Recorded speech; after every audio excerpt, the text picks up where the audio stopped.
धीरे धीरे सुबह की हल्की रोशनी उभर रही है। आंध्र प्रदेश की सूखी पथरीली पहाड़ियां सामने दिखाई देती हैं। आंध्र प्रदेश के जंगल शांत, लेकिन अपने अंदर एक गहरा राज छुपाए हुए। ये कहानी किसी राजा की नहीं है, ना किसी युद्ध की। ये कहानी है एक पेड़ की, एक ऐसा पेड़ जिसके जड़ जमीन में थे, लेकिन जिसका दाम हमेशा खून से चुकाया गया। इसे कहते हैं लाल चंदन। ऊपर से साधारण, खुरदुरा, बिना खुशबू के, लेकिन जब इसकी लकड़ी काटी जाती है तो अंदर से उभरता है गहरा लाल रंग, ऐसा लाल जिसने दुनिया को पागल बना दिया। लाल चंदन यानी रेड सैंडर्स, एक ऐसा पेड़ जिसे पूरी तरह पकने में 20 से 30 साल लग जाते हैं। इसकी पहली कीमत है समय। प्राचीन भारत में जब धन का मतलब सिर्फ सोना नहीं बल्कि ज्ञान और औषधि होता था, तब लाल चंदन आयुर्वेद का अमूल्य हिस्सा था। ऋषि मुनि इसे औषधियों में पीसते थे, धार्मिक अनुष्ठानों में इसका उपयोग होता था, राजमहलों में इसे पवित्र माना जाता था। ये सिर्फ लकड़ी नहीं थी, ये परंपरा थी, विश्वास था, विरासत थी। लेकिन फिर समय बदला और दुनिया की नजर इस पेड़ पर पड़ी। समुद्री व्यापार मार्ग खुले और भारत के जंगलों से निकली ये लकड़ी दूर देशों तक पहुंची।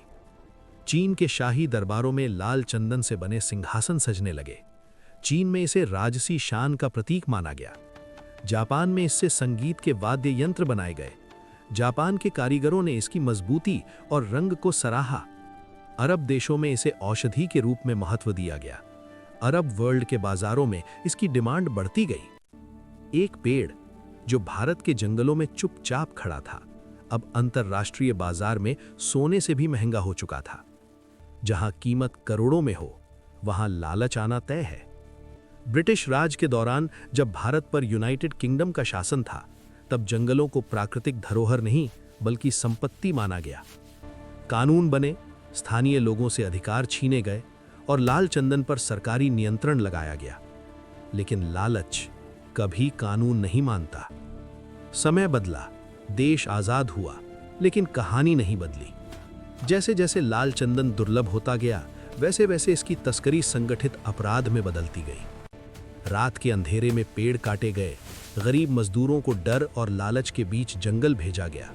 ट्रकों में भरकर लकड़ी सीमाओं के पार भेजी गई। पुलिस और तस्करों के बीच मुठभेड़ हुई। कई बार जंगलों से सिर्फ लकड़ी नहीं, लाशें भी मिली। सरकार ने सख्त कानून बनाए। लाल चंदन को राष्ट्रीय संपत्ति घोषित किया गया। इसे काटना गंभीर अपराध बनाया।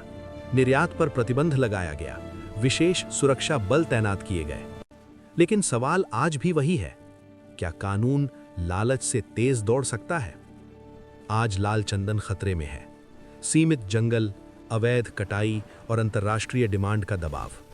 कुछ जगहों पर नियंत्रित खेती शुरू हुई है।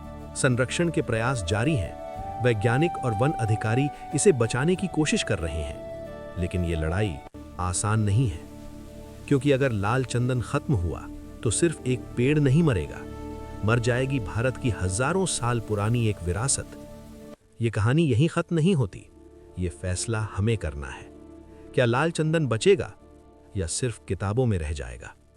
अगर आपको ऐसी सच्ची और इमोशनल डॉक्यूमेंट्री कहानियां पसंद है तो इस वीडियो को लाइक करें, इसे शेयर करें और हमारे YouTube चैनल को सब्सक्राइब जरूर करें। नीचे कमेंट करके बताएं आप अगला डॉक्यूमेंट्री किस विषय पर देखना चाहते हैं, क्योंकि कहानियां अभी बाकी हैं।